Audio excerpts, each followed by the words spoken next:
बिस्मिल्लाहिर्रहमानिर्रहीम। अस्सलाम वालेकुम नाज़रीन, आप प्रोग्राम देख रहे हैं सेहत है ज़िंदगी और इसका सेगमेंट है आस्क एजीपी। मैं हूं आपका मेज़बान रिजवान अरशद और हमारे इस प्रोग्राम में मेरे साथ मेहमान डॉक्टर होते हैं आप सबके हर दिल अजीज़ जनाब डॉक्टर इमरान गौहर साहब। डॉक्टर साहब आपका बहुत शुक्रिया, आप हमारे पास स्टूडियो में तशरीफ़ लाए। नाज़रीन, मैं आपको बताता चलूँ कि पिछले जो हमारे प्रोग्राम हुए हैं कुछ, उसमें हमने कोविड के साथ साथ जो सेहत के हवाले से बाकी चीज़ें हैं उनको डिस्कस किया है। मैं आपसे रिक्वेस्ट करूंगा, क्योंकि हमारा ये प्रोग्राम एक आगाही का प्रोग्राम होता है, इसमें आप लोग कॉल्स वगैरह करते हैं और हमारे जो डॉक्टर साहब हैं वो आपको आपकी जो भी क्वेश्चन होता है उस हवाले से आंसर करने की भरपूर कोशिश करते हैं।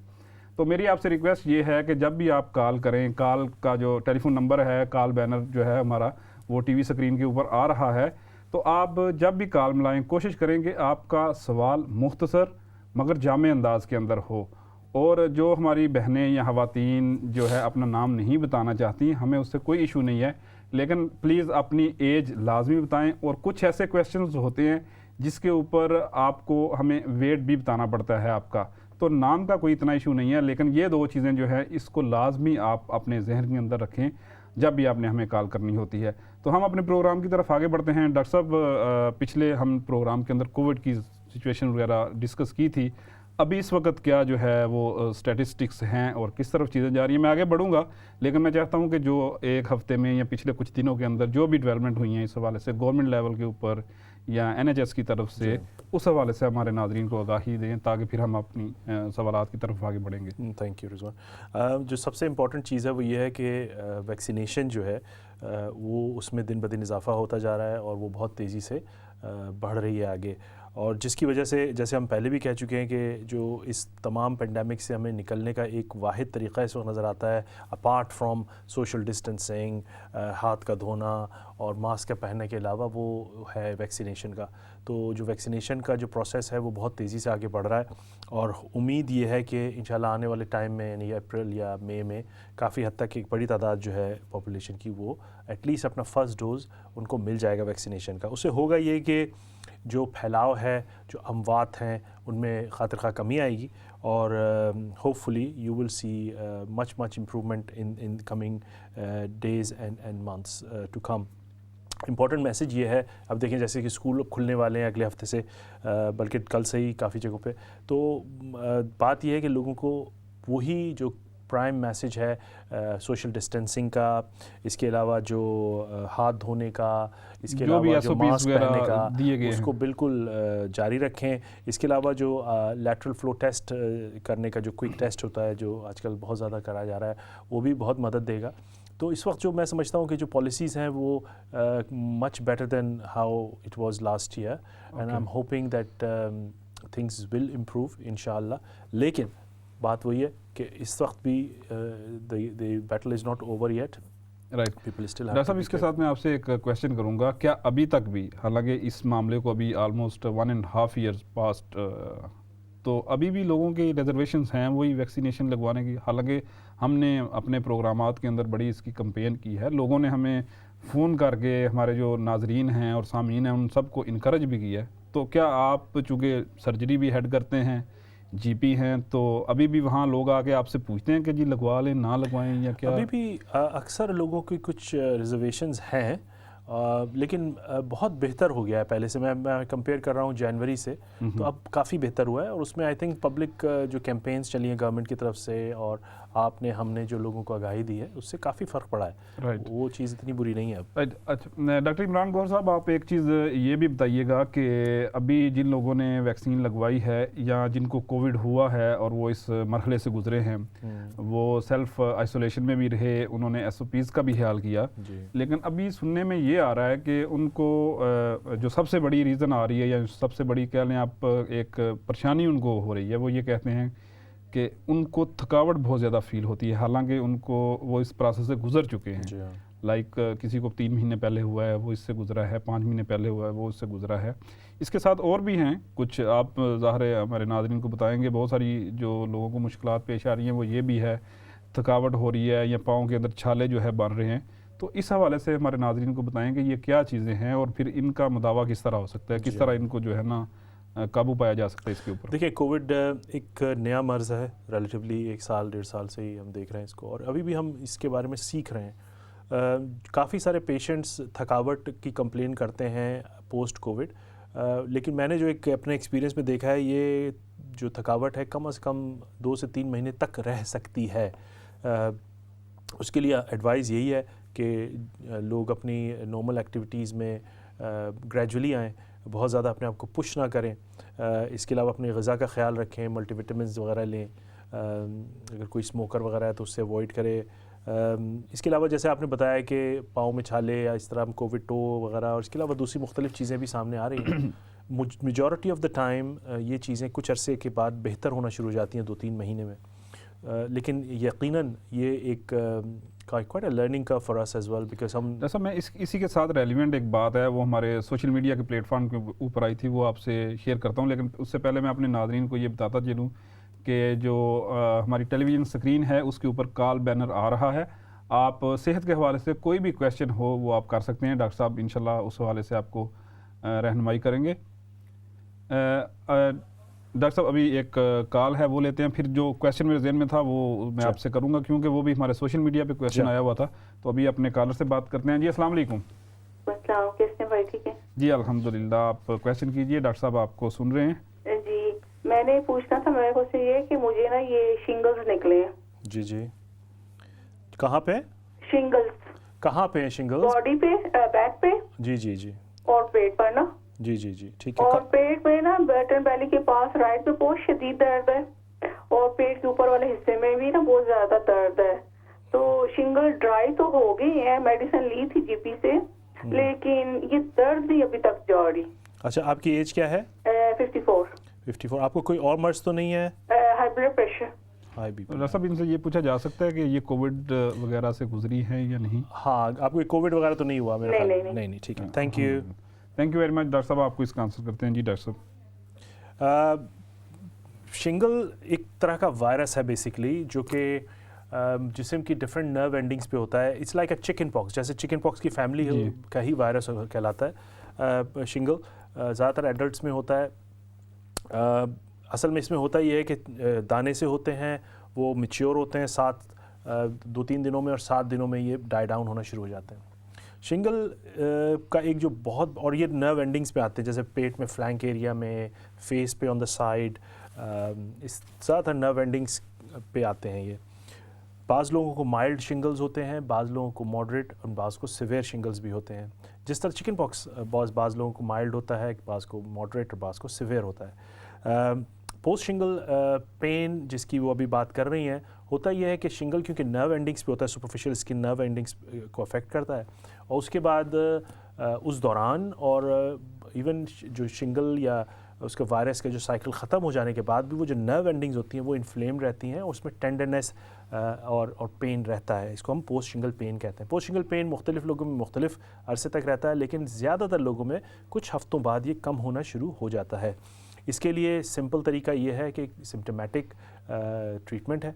For example topically calamine lotions वगैरह लगा सकती हैं।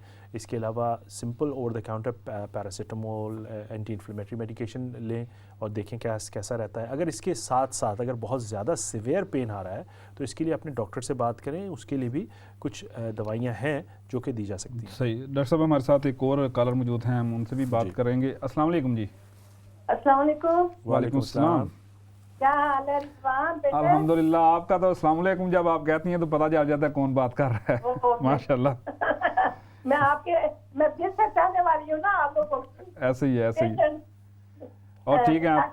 क्या हाल है? अल्लाह का शुक्र जी, अल्लाह का शुक्र। गुलशन आप बताएं कैसे हैं? डॉक्टर साहब तो अल्लाह ने चुने हुए बंदों में से एक है ना। अल्हम्दुलिल्लाह। आप ही है भाई, आप ही है। अल्हम्दुलिल्लाह। तो डॉक्टर साहब भी चुने हुए बंदों में से है। थैंक यू, अल्लाह थैंक भी यू, चुने हुए बंदों में से। थैंक यू वेरी तो मच, थैंक यू, माशाल्लाह अल्लाह मेरी नजरें पास से बचाए आप आमीन, लोगों को सलामत आमीन। रखे। Thank you very much. अल्लाह मेरी सारी दुआएं आपको दोगे। बड़ी Thank you। ये बात है, मुझे पता नहीं कभी कंधों में और गर्दन में दर्द नहीं हुई, लेकिन जब मैं सुबह नमाज पढ़ती, कुरान पढ़ती हूँ ना, मेरे ये कंधे बहुत ज्यादा दुख रहे शुरू हो गए हैं। जी जी कंधे और ये पूरे शोल्डर। जी जी, मैं बताता हूँ आपको Gulshan. Right. Thank you. Thank you, Thank बहुत you। शुक्रिया आपका। ये हमारी रेगुलर कॉलर थी। इनके साथ एक और कॉलर हमारे साथ अभी मौजूद हैं टेलीफोन लाइन पर, उनसे बात करते हैं। जी अस्सलाम वालेकुम। वालेकुम अस्सलाम। सबसे पहले तो मैं कहना चाहती हूँ कि हो सके तो 5 नए खुशियों के फूल इस जहां में अश्क गम पलकों के दामन में छुपाने चाहिए। आप इतना अच्छा माशाल्लाह, काम thank you कर very रहे हैं much। कि बता नहीं सकते। क्या आपका बात बहुत है। शुक्रिया Thank आपकी you very हौसला much, अफजाई का। thank you very much। बिल्कुल। और एक बात ये बता रही हूँ कि आपसे तो मेरे अमेरिका में भाई डॉक्टर हैं, जी, तो जी। मैंने उनसे बात करनी छोड़ दी है क्योंकि वो बहुत देर में जवाब देते थे। घंटे वो कई साल बराबर वाला है। आपसे तो हमको हर संडे को जवाब मिल जाते हैं, तो मैंने उनको बता दिया है कि अब मैं आपको बात सवाल नहीं करूंगी। मुझे टीवी पे बहुत अच्छे 2 लोग मिल गए हैं, वो प्रेजेंटर भी अच्छा है, डॉक्टर भी। बहुत तो शुक्रिया फिर उन्होंने आपका। काफी बुरा मना लिया है। नहीं, आप उनसे पूछते रहा करें, Thank you। लेकिन ये प्लेटफॉर्म तो आपके लिए जो है ना हर इतवार को हाजिर है। डन। मैं Thank you। आपसे एक सवाल करूंगी डॉक्टर साहब, मेरे जी। हवाले से लैक्टोज के बारे में है, लैक्टोज टॉलरेंस। हम्म। वो मुझे है और मैं एहतियात करती हूँ, लेकिन आपको तो पता है हम लोग देश में हम लोग गाय खीर और ये चीजें कभी कभी दिल चाहता है तो फिर मेरी तबीयत थोड़ी खराब हो जाती है। जी, मैं जी। सोया वाला मिल्क नहीं लेती हूँ, मैं ऑर्गेनिक स्किम मिल्क लेती हूँ, वो मुझे सूट करता है। लेकिन आप मुझे बताएंगे कि कोई टैबलेट है ऐसी? जी, जी। राइट, जी, बहुत शुक्रिया आपका। डॉक्टर साहब आपको कॉल करते हैं। डॉक्टर साहब एक और कॉलर है, जी, जी। उनसे भी बात करते हैं। जी अस्सलाम वालेकुम। अस्सलाम वालेकुम। वालेकुम अस्सलाम। जी, मुझे डॉक्टर साहब से क्वेश्चन करना था। जी, जी। श्योर जी, डॉक्टर साहब आपको सुन रहे हैं। जी, मुझे आपसे ये मालूम करना था कि जो बॉडी पर स्किन टैग हो जाते हैं छोटे छोटे, इनकी कॉज मतलब क्या रीज़न है इनका? जी, जी, मैं बताता हूँ आपको। जी हाँ। Right, thank you very much. Doctor साहब आपके पास 3 क्वेश्चन है आई बिलीव के, और आप प्लीज़ इनको आंसर कर जी, जी। दीजिए। सबसे पहले हमारे रेगुलर कॉलर गुलशन जिन्होंने बताया कि उनको नेक एक हो रहा है और शोल्डर में पेन वगैरह हो जाता है अक्सर, और स्पेशली नमाज के दौरान। नमाज जो है वो नेचुरली एक काइंड ऑफ फिजियो है आपकी, या एक्सरसाइज कह लें आप इसकी, जिसमें डिफरेंट मोशंस और डिफरेंट चीज़ें आप करते हैं। नमाज में होने का मकसद बेसिकली यही है कि जैसे जैसे आपको हमारी एज होती है तो ज़ाहिर वेयर एंड टेयर नेक में या शोल्डर वगैरह में तो होती है, और जब आप उसको यूज़ करना शुरू करते हैं तो थोड़ा सा एकीनेस हो जाता है। मैं उसके लिए सिर्फ सिंपल चीज़ बोलूँगा, ज़ाहिर आप नई गर्दन में नए जॉइंट तो नहीं लगा सकते, हड्डियाँ तो नहीं चेंज कर सकते, तो आप उसके लिए थोड़ी सी फिज़िकल एक्सरसाइज वगैरह नेक की या शोल्डर की कर सकते हैं, और वो उससे काफ़ी फ़र्क पड़ेगा। या आपको अगर होता ही है कि अगर आप कोई भी मूवमेंट रेगुलर करते हैं तो उसकी अगर थोड़ी सी एक्सरसाइज कर लें, थोड़ी सी स्ट्रेचिंग कर लें, तो उसमें बेहतरी लगती है। तो physio would help you actually for your neck problem and your shoulder problem as well. हमारी दूसरी रेगुलर कॉलर हैं, सबसे पहले थैंक यू वेरी मच। उनकी जो शेर हैं वो हमें बड़ी ज़बरदस्त, उनकी उर्दू है और बहुत अच्छे शेर कहती हैं, तो थैंक यू फॉर दैट। उन्होंने उनका जो प्रॉब्लम है उन्होंने बताया कि उनको ज़ाहिर है एहतियात करनी पड़ती है सर्टन फूड्स की। मैं उसमें, it's a detailed subject, but मैं उसमें सिर्फ सिंपल एक एडवाइस ये दूंगा कि ज़ाहिर है जो प्रॉब्लम है उसके लिए तो पूरी आपकी हिस्ट्री लेना या आपको स्पेशलिस्ट के अंडर होना ज़रूरी है, लेकिन जो भी चीज़ अगर फ़र्ज़ कीजिए, मेडिसिन में मैं जनरल एडवाइस दूंगा कि जिसमें कोई चीज़ एग्रीवेट कर दे, फ़र्ज़ कीजिए कि मुझे किसी पीनट से एलर्जी और मेरी तबीयत उससे ख़राब होती है, तो avoidance is the best thing to do actually, unfortunately rather than going into some medications. So अगर आपको अपनी डाइट चेंज करने से कोई भी प्रॉब्लम में आराम मिलता है तो I think it's worth it rather than going into the tablets and things. So that's my advice for her.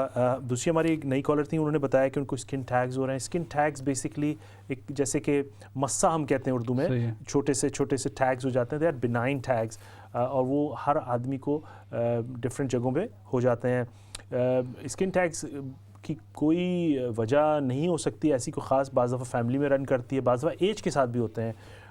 इसका इलाज, एलर्जी वगैरह भी हो सकती है किसी चीज़ से? नहीं, ये एलर्जी से नहीं होता skin tag. Skin tag normally basically skin की एक्यूमुलेशन होकर टैग से बन जाते हैं मुख्तलिफ जगहों पे। अक्सर लोगों को फैमिली की वजह से भी हो जाते हैं, उनकी फैमिली पे ज़्यादा रन करता है तो। लेकिन मैं समझता हूँ कि आप 40-50 साल से उम्र या उससे कम में भी आपको अक्सर लोगों को ये टैग्स एकाक मिलेंगे। इसके लिए सिंपल ये है कि रिमूवल ऑफ अ टैग, पुराने ज़माने में वो घोड़े के बाल से बांध देते थे उसको सख्ती के साथ, और उसके बाद उसके बाद उसको वो खुद ही घिस जाता था।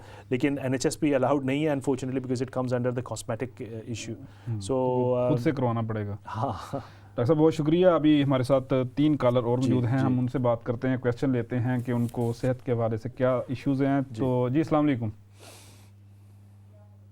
हम अपने पहले कॉलर से भी बात करते हैं। जी अस्सलाम वालेकुम। हेलो, अस्सलाम वालेकुम। वालेकुम जी। अस्सलाम। डॉक्टर साहब आपको सुन रहे हैं, आप प्लीज़ क्वेश्चन कीजिए डॉक्टर साहब से। जी, मैं आपका प्रोग्राम देखती रहती हूँ, फर्स्ट टाइम आज कॉल की है। Thank you very much. मेरा जो है ना, मेरी प्रॉब्लम ये है कि मुझे मैदे में प्रॉब्लम है शुरू से। मैं 43 ईयर ओल्ड हूँ और मुझे शुरू से पहले में मैदे में बहुत प्रॉब्लम रही है। वेट मेरा 55 kg है। 2018 में उन्होंने मेरा एंडोस्कोपी किया था, उसमें उन्होंने मुझे बताया था कि Barrett some kind of Barrett's Barrett esophagus और है, उसने फिर हाइटिस हर्निया समथिंग ऐसे उन्होंने मुझे बताया था। और उसके बाद जो है वो मुझे साथ ही कंस्टिपेशन की प्रॉब्लम भी होगी, मुझे बहुत स्टमक में प्रॉब्लम रही है। तो मैं उसका उन्होंने कोलोनोस्कोपी भी की थी, तो उसके साथ उन्होंने बोला ठीक है पर मुझे प्रॉब्लम बहुत है, रेंटेड करती रही हूँ। तो अब मैंने सब कुछ, कोई भी चीज काम नहीं करती, मेरे स्टमक में इतनी प्रॉब्लम है ना, एनीथिंग में जो खाती हूँ मुझे बहुत प्रॉब्लम होती है। अभी आप दवाई पे हैं किसी? ऑल द टाइम रिब्स के अंदर मुझे पेन होता है, इतनी अनकंफर्टेबल हूँ ना कि रात को पूरी रात बैठी रहती हूँ, मुझे नींद भी नहीं आती, इतनी अनकंफर्टेबल हूँ। अभी तो किसी डॉक्टर जो भी मेडिसिन देते हैं मुझे कोई समझ नहीं आती, कोई काम कोई चीज नहीं कर रही। Right. कौन अभी कोई दवाई ले रही हैं आप? एट द मोमेंट मैं ले रही हूँ pantoprazole in the morning 40 ml वाली एम्प्टी स्टमक। जी ठीक है। थैंक यू, आपको डॉक्टर साहब आंसर करते हैं। हम अपने नेक्स्ट कॉलर की तरफ बढ़ते हैं। जी अस्सलाम वालेकुम। हेलो, अस्सलाम वालेकुम। वालेकुम अस्सलाम। हाँ डॉक्टर साहब, मैंने आपको कॉल किया जी। है, मेरा नेक का प्रॉब्लम है। जी जी जी, बोलें। it's been 5 weeks, मेरे फ्रंट नेक पे पेन हो रहा है। उसके बाद 5 वीक से तो कफिंग का प्रॉब्लम हो रहा था, बहुत ज्यादा कफिंग हो रहा था, स्टॉप ही नहीं हो रहा था। तो बहुत सारा स्टीमिंग लेने एज से गर्म वगैरह पानी पूछिए का, अपने इनसे। उसके बाद गरारा करने से थोड़ा कमा। अभी कफिंग थोड़ा कम है, लेकिन गले में दर्द है, 1 हफ्ता हो गया। कोविड तो नहीं था आपको? कोविड का टेस्ट करवाया? कोविड का टेस्ट 2 बार करा दिया, 2 बार नेगेटिव आया। तो अभी क्या प्रॉब्लम है आपको? अभी प्रॉब्लम है कि गले में दर्द है। 4 हफ्ते तक लग रहा था, फर्स्ट 4 वीक तक लग रहा था कि गले में जैसे कुछ फंस रहा है, जैसे कफ सा कुछ है। अभी कैसा है? अभी थोड़ा थोड़ा लगता है और आप- कभी गले में पेन होता है। आपकी एज क्या है? मेरी एज 20 है। 20। सिगरेट पीते हैं आप? नहीं, कुछ नहीं पीता हूँ। काम क्या करते मैं हैं? 5 हफ्ते से मैं कुछ नहीं कर पा रहा हूँ, बस बेड पे बैठा हूँ। नहीं, अब काम क्या करते हैं? काम कुछ नहीं करता हूँ, पढ़ाई करता हूँ। But you are not a smoker. No. Okay, that's fine. Okay thank you जी। डॉक्टर साहब आपको इसका आंसर करेंगे। अपने अगले कॉलर की तरफ बढ़ते हैं। जी अस्सलाम वालेकुम। अस्सलाम वालेकुम डॉक्टर साहब। वालेकुम सलाम। जी, कैसे आप? ठीक है। जी अल्लाह का शुक्र। अल्हम्दुलिल्लाह अल्हम्दुलिल्लाह। अच्छा, अभी आपने बताया था शोल्डर के बारे, दर्द होती शोल्डर, लेकिन मेरे शोल्डर में दर्द नहीं, मुझे साइड में दर्द है, शोल्डर की साइड जहाँ मसल नहीं होता, जी उधर, हाँ उधर दर्द होता है मुझे। अच्छा। और मैं तो एक्सरसाइज मेरे जैसे किसने करनी, मैं तो हर रोज एक्सरसाइज भी करती हूँ ऑल ऑफ माय लाइफ। नहीं, वो फिजियो जो है ना, वो आपको फिजियो वाले आपको मुख्तलिफ एक्सरसाइज बताते हैं जिससे कि जोड़ में और आपके मसल्स में बेहतरी आती है। इस वजह से मैं कह रहा था फिजियो, मैं बेसिकली कह रहा हूँ आपको फिजियो जो है ना वो आपको बताए। जी। तो ये है, क्योंकि होता ये है कि मस्कुलोस्केलेटल पेन होता है। अब ज़ाहिर है जोड़ में जो घिसते हैं हम लोग, जैसे जैसे हमारी एज होती है सबके होते हैं, तो वो तो आप चेंज कर नहीं सकते। उससे क्या इलाज है इसका? Physiotherapy, I think physiotherapy would be the best thing to go for. अच्छा, फिजियो। मगर वो तो इतना वो तो ऐसे ही होता है मामूली सा, खास नहीं। मैं अभी देयर इन हॉस्पिटल वंस। मैं थिंक कि वो आप यूज़ करें, वो ऐसे असल में हमें फील ऐसे होता है, लेकिन वो पूरी एक जो नहीं, है physio is the key thing for this time, because इसके अलावा कोई हल नहीं है अपार्ट फ्रॉम दैट। या डॉक्टर साहब हम दो जी। कॉल्स और हैं, वो भी ले जी, लेते हैं, जी, फिर आप इकट्ठे उनको आंसर कीजिए सब क्वेश्चंस को। जी अस्सलाम वालेकुम। वालेकुम सलाम जी, मैं मिसिज अमीन बोल रही हूँ लंदन से। मेरी उम्र 76 ईयर्स है और वेट जो मेरा है वो तकरीबन 61 किलो है। जी अब ये है कि मेरा हाथ जो है ना, वो उसकी मैं मुट्ठी बंद करती हूँ तो 3 उंगलियां जो है ना वो अंगूठे और साथ वाली बंद हो जाती हैं, लेकिन 2 जो वो चीची और साथ वाली है वो नहीं, मैं फोल्ड नहीं कर सकती हूँ और उनमें इतनी पेन होती है कि कभी कभी कोशिश करती हूँ तो फिर वापस होती है तो क्लिक होती है, और फिर जब कभी ऐसे काम करते करते जरा भी ठोकर सी जरा सी लग जाए तो इतनी दर्द होती है कि मैं बर्दाश्त नहीं कर सकती। और ये मुझे 6 माह से है, और जब से मेरे हस्बैंड की डेथ हुई है ना, उसके बाद ये मुझे प्रॉब्लम हुआ है कभी मैं सोचती हूँ कि ये नर्वस सिस्टम तो नहीं खराब हो रहा। दूसरे एक हाथ है कि दोनों हाथों में है? तो इसके साथ एक और दूसरा प्लीज मेरा सवाल ये है जी। कि मेरी बेटी 36 इयर्स ओल्ड है, तो उसके बालों में ऐसे ही ना राउंड सा होल होल होता जा रहा है, जैसे जो बाल चर नहीं कहते, मेरा ख्याल है वो है। तो उसके लिए क्या करें? तो ये प्लीज मुझे बता दे। जी जी, थैंक यू जी। डॉक्टर साहब आपको इसका आंसर करते हैं, हम अपने अगले कॉलर की तरफ बढ़ते हैं, उनका भी क्वेश्चन लेते हैं। जी अस्सलाम वालेकुम। जी अस्सलाम वालेकुम। जी अभी हम नेक्स्ट कॉलर से बात करते हैं। जी अस्सलाम वालेकुम। हेलो, अस्सलाम वालेकुम। वालेकुम अस्सलाम। जी जी आप हेलो। प्लीज़ क्वेश्चन कीजिए, डॉक्टर साहब आपको सुन रहे हैं। डॉक्टर साहब अस्सलाम वालेकुम। वालेकुम सलाम। जी अच्छा, ये क्वेश्चन ये है कि दिसंबर में ना मुझे कोविड पॉजिटिव हुआ था, जी जी। लेकिन अब सही हूँ, लेकिन चलते फिरते वॉकिंग करते हुए ब्रीथिंग प्रॉब्लम होती है। जी जी जी। क्या ऑटोमेटिक सही हो जाएगी या फिर हम? आपकी एज क्या है? 49 है। और स्मोकर हैं आप? नहीं नहीं, स्मोकर वगैरह नहीं, दूर दूर तक कोई नो एस्मा वगैरह, कोई एस्मा वगैरह नहीं?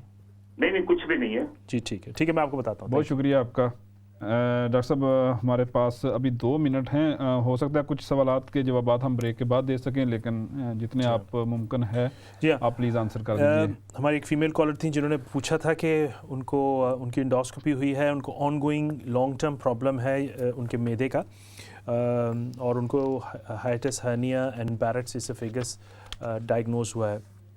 बेसिकली ये दोनों प्रॉब्लम्स जो हैं वो आपके मैदे और मैदे के ऊपर के हिस्से यानी एसोफेगस के होते हैं, और ये दोनों चीज़ें आपको जलन होना पेट में, इंडाइजेशन का होना, भारीपन का होना कॉज करते हैं। हाइटिस हर्निया और दोनों बैरेट्स एसोफेगस अगर बहुत ज़्यादा प्रॉब्लमेटिक हो जाते हैं तो इसके लिए ऑपरेशन वगैरह भी किया जाता है, लेकिन उससे पहले मुख्तलिफ़ चीज़ें की जाती हैं ज़्यादातर पेशेंट्स में, यानी weight reduction, lifestyle changes, food dietary changes, रात में खाना लेट नहीं खाना, मिर्ची वाली चीज़ें नहीं खाना, फिज़ी ड्रिंक्स वगैरह अवॉइड करना, सोते हुए अपने तकिए को उस तरह से ऊपर रखना, ये तमाम चीज़ें जो हैं इसमें हेल्पफुल साबित होती हैं। इसके अलावा उन्होंने बताया कि वो शी इज़ ऑन पेंटोप्राज़ोल, जो कि प्रोटोन पंप इनहिबिटर्स हैं, जो कि मुख्तलिफ ब्रांड्स के नाम से आते हैं, omeprazole, lansoprazole, pantoprazole, and they are taking with all the other advice as I said before to help the symptoms of these 2 issues. Now unfortunately उन्होंने बताया कि वो उनके प्रॉब्लम सॉल्व नहीं हो रहा। मुझे उम्मीद है वो अपने एक गैस्ट्रोएंट्रोलॉजिस्ट के अंडर होंगी कि अगर उनको इतना क्रॉनिक इशू है। इसमें एक चॉइस ये होती है कि हम PPIs जो कि मेडिकेशंस वो ले रही हैं उनकी डोजेज को ऑप्टिमाइज़ किया जाए, ज़्यादा डोजेज लेके देखा जाए। इसके अलावा ब्रांड भी चेंज किए जा सकते हैं, लेकिन अगर फ़र्ज़ कीजिए कि इससे भी काम नहीं बनता तो यकीनन उनको अपने स्पेशलिस्ट से रुजू करना चाहिए और देखें कि अदर ऑप्शंस जो ऑपरेशन वगैरह के हैं या उस पर वो पूरी उतरती हैं या नहीं उतरती हैं, तो उनके लिए मेरी एडवाइस होगी। एक हमारे यंग कॉलर थे, उन्होंने बताया कि उनको सोर थ्रोट हुआ है 4 हफ्ते से और उनका कोविड नेगेटिव आया था। उन्होंने ये भी नहीं बताया कि उनको कोई रैश है या बुखार वगैरह है। 4 हफ्ते अगर उनको सोर थ्रोट रहा है और 4 हफ्ते बाद भी बेहतर नहीं हो रहा एट ऑल, तो then he should speak to the GP and get an examination done कि थ्रोट में चेक किया जाए। हाँ, अगर बेहतरी आ रही है तो अक्सर वायरल सोर थ्रोट जो कि कॉमन है यंगस्टर्स में, वो हफ्ता 2 हफ्ता 3 हफ्ते बाद बेहतर होना शुरू हो जाते हैं। तो मेरी ये एडवाइस होगी उनके लिए। मेरा यंग एज हैं और स्मोकिंग वगैरह भी नहीं करते हैं। तो ये बहुत शुक्रिया डॉक्टर साहब। असल में अभी ब्रेक का टाइम हो रहा है, तो जो क्वेश्चन रह गए हैं उनके सवालात हम ब्रेक से वापस आने के बाद आपको देंगे। आप हमारे साथ रहिए और जो भी क्वेश्चन है वो तैयार रखिए। ब्रेक के बाद जब वापस आते हैं तो फिर दोबारा आपसे मुलाकात होती है।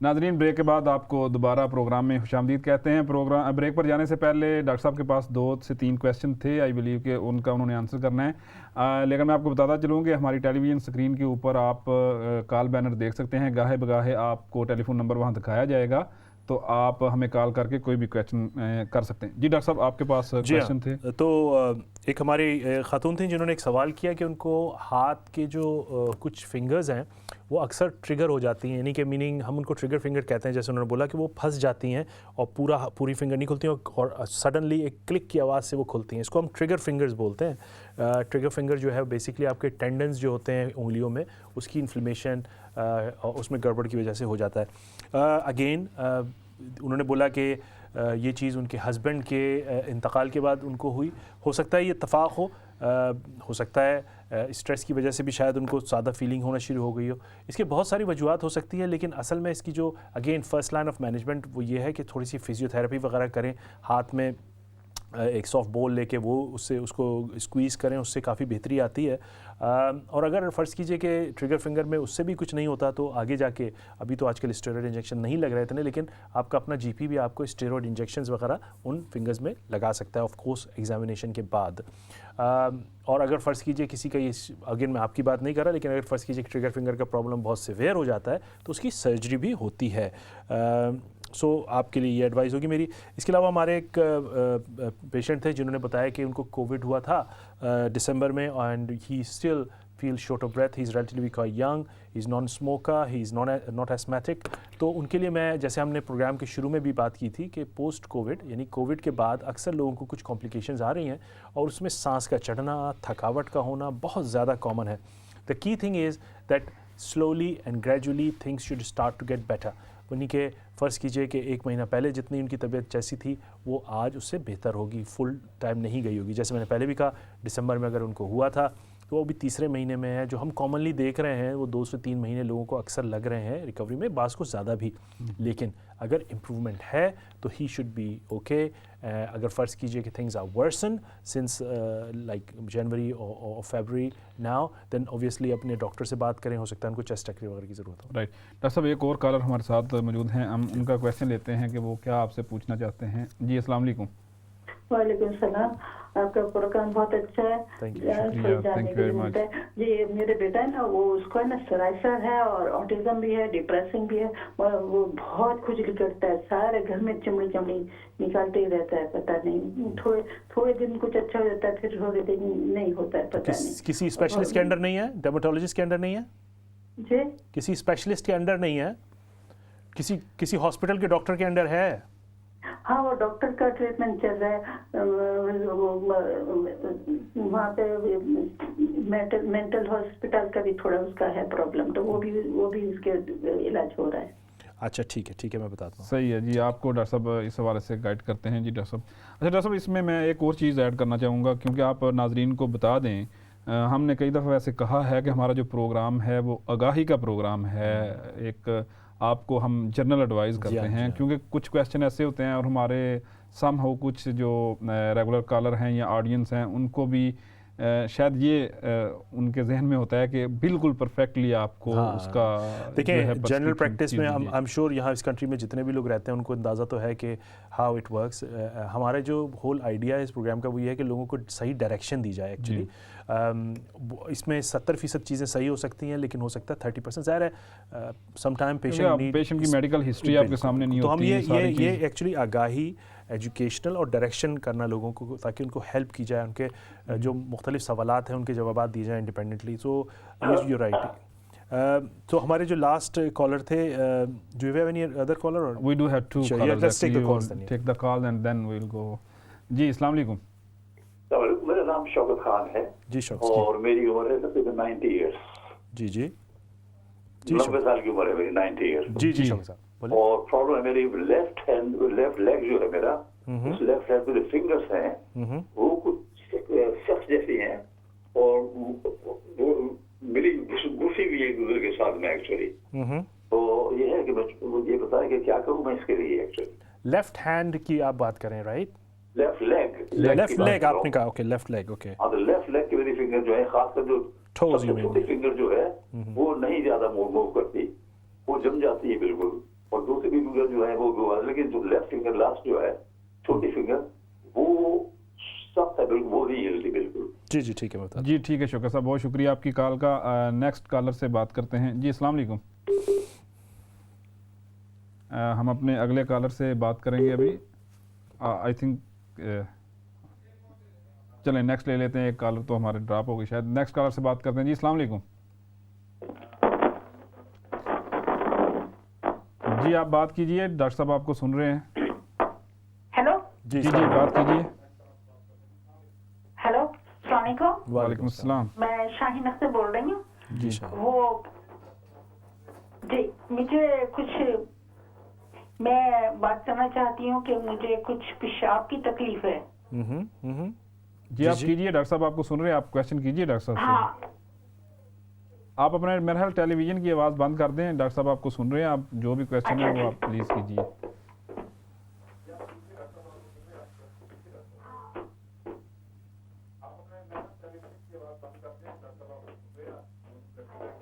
जी जी मैं ओवर 60 हूँ, तो आप मुझे बता सकेंगे, पेशाब बहुत ज्यादा आता है, सारा टाइम पेशाब करती रहती हूँ, रात को भी और दिन को भी। आपको डायबिटीज तो नहीं है? हाँ, डायबिटीज है मुझे। और डायबिटीज कैसी कंट्रोल है कि नहीं है? जी डायबिटीज कैसी कंट्रोल है? वैसे मतलब कुछ हाई है, कभी हाई होती है, कभी नॉर्मल होती है, ऐसे है। ठीक है, मैं आपको बताता हूँ जी। सही, बहुत शुक्रिया आपका। जी डॉक्टर साहब आपके पास क्वेश्चन आ गया। जी हाँ, हमारी फर्स्ट जो इसमें कॉलर थी जिन्होंने बताया कि उनके बेटे को सोराइसिस है, और सोराइसिस के साथ he is got some mental health problems as well, depression और दूसरी चीज़ें हैं जिसके लिए वो under the mental health team है। सोराइसिस बेसिकली एक बीमारी है जिसमें कि स्किन में रैशेस होना शुरू हो जाते हैं। It's kind of a silver scaly rashes होते हैं जोड़ों के पास या पूरे जिस्म में हो जाते हैं, और वो उन्होंने सही कहा कि वो फ्लेकी और बड़े डिस्टर्बिंग हो सकते हैं अगर वो बहुत बुरी तरह से हो जाए तो। ज़्यादातर फैमिली में रन करता है, और अनफॉर्चुनेटली क्योंकि उनके बेटे को मेंटल हेल्थ प्रॉब्लम भी है, तो I think it is even more challenging for her to manage it, because I think वो इंस्ट्रक्शंस फॉलो नहीं कर पाता होगा सही तरीके से, और उसकी वजह से रैश को उसको मुख्तलिफ लगाना। उसके लिए भी अगेन किसी भी स्किन प्रॉब्लम के साथ जैसे होता है, हम बताते हैं सोराइसिस में भी स्टेप वाइज ट्रीटमेंट है, mild, moderate to severe, topical emollients वगैरह यूज़ होते हैं, टॉपिकल डिफरेंट क्रीम्स यूज़ होती हैं, और बहुत सारी क्रीम्स जो हैं वो आपके डॉक्टर्स देते हैं, विटामिन डी एनालॉग्स वगैरह। प्रॉब्लम यह है कि अगर उसको इतना सिवियर सोराइसिस है तो उसको स्पेशलिस्ट के अंडर होना चाहिए, क्योंकि psoriasis from general practice point of view एक हद तक जीपी जो है उसको ट्रीट कर सकता है, और अगर फ़र्ज़ कीजिए उसका रिज़ल्ट अच्छा नहीं आता तो उसको स्पेशलिस्ट के पास होना चाहिए। प्रॉब्लम यह आती है कि अगर मेंटल हेल्थ प्रॉब्लम बहुत सिवियर है तो कोई भी इलनेस को ट्रीट करने में इशू बन जाता है। तो मेरे ख्याल में it's a bit of complicated issue, because अगर फ़र्ज़ कीजिए कि उसका मेंटल हेल्थ इशू ज़्यादा है ख़राब, तो that has to be control first and then psoriasis has to be dealt with through the specialist, I think. हमारे दूसरी शौकत साहब थे, उन्होंने बताया कि he is 90 years old and उनके जो टोज़ हैं वो they are very stiff.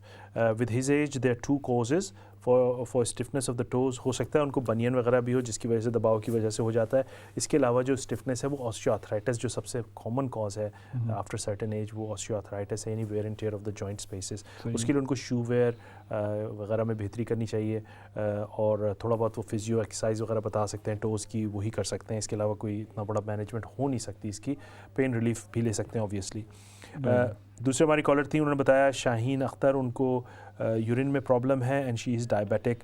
Again 2 causes हैं जो कि इनकी सूरत हाल में, वो एक तो first of all because she is diabetic already, तो मैं सबसे पहले तो बोलूँगा कि डायबिटिक का कंट्रोल कैसा है, क्योंकि एक जो बहुत बड़ा सिम्टम्स है वो यूरिन में फ्रीक्वेंसी का और पॉलीयूरिया, हाँ वो है, तो वो सबसे पहले उनको वो कंट्रोल करने की ज़रूरत है। इसके अलावा फ़र्ज़ कीजिए कि किसी को यूरिन यानी डायबिटीज़ नहीं है तो उसमें फिर ब्लैडर की इंस्टेबिलिटी की वजह से भी ख़वातीन में अक्सर ये इशू आ जाता है।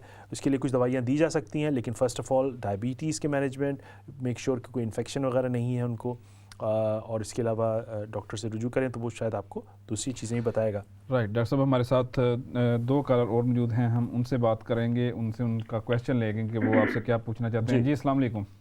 वालेकुम अस्सलाम। हेलो जी जी, सवाल कीजिए। आपको सुन रहे हैं डॉक्टर साहब। जी, मैं डॉक्टर साहब से सवाल करना था। मेरी उम्र 45 है। जी जी, ठीक है। तो मुझे सर में दर्द बहुत रहता है, माइग्रेन है मुझे, ठीक है। तो कभी कभी तो मेडिसिन से आराम आ जाता है और कभी कभी 2 माह गुजरते हैं, कभी एक तो इतनी शदीद दर्द होती है कि जो मेडिसिन लेती हूँ उससे आराम भी नहीं आता। तो इसकी मुझे 5-6-7 साल से है, तो इसकी कोई लिमिट है, कोई एज का हिसाब है कि कभी खत्म हो जाएगी एज में कि ऐसे ही चलनी है? प्लीज मुझे बता दें। आपको किसने डायग्नोज किया था माइग्रेन? सॉरी, माइग्रेन डायग्नोज किसने किया था? किसने बताया आपको माइग्रेन है? डॉक्टर जीपी ने, मेरे जीपी ने। आप कोई दवाई लेती हैं कंटिन्यूअली इसके लिए? हाँ जी, मैं लेती हूँ मेडिसिन रोजाना? जी, 1 रोजाना लेती हूँ और जब ज्यादा होती है तो फिर वो चेंज करके लेती हूँ। कभी कभी वो भी असर नहीं करती। ठीक है जी, मैं ठीक है, बहुत शुक्रिया आपकी कॉल का। अपने नेक्स्ट कॉलर की तरफ बढ़ते हैं, उनसे पूछते हैं उनका क्वेश्चन। जी अस्सलाम वालेकुम। जी अस्सलाम वालेकुम। वालेकुम सलाम। जी प्लीज डॉक्टर साहब से क्वेश्चन कीजिए, वो आपको सुन रहे हैं। जी अस्सलाम वालेकुम डॉक्टर साहब। वालेकुम सलाम। I'm just phoning because I've got a problem with my digestive system. I have so much gas in my stomach and my colon. I keep constantly burping. Sometimes I can't burp. It's like colic. I can't go to the toilet. I've got really bad constipation. If I go to the toilet, it's after about 5 days. I can't eat anything. I can't seem to digest anything. When you say you can't digest anything, what do you mean by that? When I eat food, it just sits in my stomach. It just sits there, and then I'll wake up in the morning, it'll still be there. It's as if it won't move. It just stays in my stomach. How old are you? I'm 46. And have you had any investigation done for this? I've had an endoscopy, colonoscopy, and they both came back unremarkable. So they were normal? Sorry? They were normal? They were normal, and then I had a blood test done, everything done. They were normal, and then now recently I've been having problems swallowing, and then I've also got a hypertonia, but I've been having problems swallowing and breathing difficulty, which I've never had before. Every time I eat, I have to gasp for air. Like Do you suffer from anxiety or depression?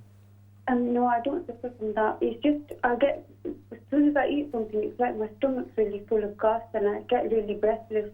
But you did have all these investigation came back normal, right? Yeah, they came back normal. When was that? When was that? I recently, I think August time last year. Okay, I'll give you. Yeah. I had a gallbladder removed. Thank you very much for your call. Dr. Saab will give you the advice. अपने अगले collar की तरफ बढ़ते हैं। जी अस्सलाम वालेकुम। वालेकुम सलाम रहमतुल्लाहि व बरकातहू। Tika Khan Peter bro, how are you both gentleman? अल्हम्दुलिल्लाह टिका साहब, बहुत शुक्रिया आपका। माशाल्लाह, you both are doing a wonderful job. Thank you very much, sir. Good advice to our उम्मा। अच्छा जी डॉक्टर जी बताओ जी, सारे नाज़रीन को बता छोड़ो, मैं सुनना डायबिटीज जेड़ा बंदा हुक्म करना है, सारे उम्मा को बता छोड़ो डायबिटीज की कॉजेस, सिम्टम्स, तो क्या करना चाहिए? सही है जी टिका साहब, ये आप जो है ना इस पे एक स्पेशल प्रोग्राम भी करेंगे, लेकिन लाइट नोट पे डॉक्टर साहब बता भी देंगे। हम अपने अगले कॉलर की तरफ बढ़ते हैं जी, उनसे बात करते हैं। अस्सलाम वालेकुम। हेलो डॉक्टर साहब, मैं 74 ईयर्स हूँ, तो मेरी जो राइट फुट है उसके बीच जो थंब है, थंब के साथ जो बड़ी उंगल है उसके बीच छोटा सा दाना है। आज 8 वीक हो गए, वो इतना शार्प है कि मैं जब चलती हूँ, जब मैं जैसे चप्पल पहनती हूँ तो बहुत दर्द करता है। आप देखेंगे तो समझेंगे कि ये कुछ नहीं है, मगर वो मैं हाथ लगाती हूँ तो बहुत शार्प है। आपके पाँव में ना? पाँव के में जो थंब के साथ जो बड़ी फिंगर है। सही है जी, सही है। थैंक यू डॉक्टर साहब, आपको इसका करते हैं। अपने अगले कॉलर की तरफ बढ़ते हैं, उनसे कॉल लेते हैं। जी अस्सलाम वालेकुम। जी वालेकुम सलाम। डॉक्टर साहब आपका दोनों का बहुत शुक्रिया, आप लोगों को अवेयरनेस दे रहे हैं। थैंक यू, शुक्रिया। और अल्लाह ताला इस वैक्सीन के तो खैर सबकी सेहतें अच्छी हो जाए, आमीन। मेरा ये सवाल है कि जो पहले लगता था फ्लू के लिए जो वैक्सीन लगती थी, क्या हम उसी को कंटिन्यू कर सकते हैं कि जो अब वाली उसको लगवाना चाहिए? जी ठीक है, मैं जी ठीक है, बहुत शुक्रिया आपका। जी डॉक्टर साहब आपके पास I think there are few question no, तो आप इनको आंसर कर दीजिए। जी हाँ, पहले हमारे जो कॉलेज के जवाब देना है वो है जिन्होंने पूछा था कि एक फ़ीमेल थी जिन्होंने बताया कि उनको माइग्रेन है लॉन्ग टर्म काफ़ी अरसे से, और वो कुछ प्रिवेंटिव मेडिकेशंस पे भी हैं, और वो पूछ रही थी कि क्या आया माइग्रेन कभी ख़त्म होगा या नहीं होगा। देखिए, माइग्रेन एक बहुत ही डिटेल सब्जेक्ट है। माइग्रेन बेसिकली एक टाइप का हेडेक है जो कि हमको होता है, उसके सर्टेन सिम्टम्स हैं, यानी कि लाइट में तकलीफ़ का होना, आधे सर में दर्द होना, कि certain food, certain drinks like coffee, T, chocolates वगैरह, और बहुत लंबी लिस्ट है इसकी, उससे ट्रिगर होना, लाइट से ट्रिगर होना।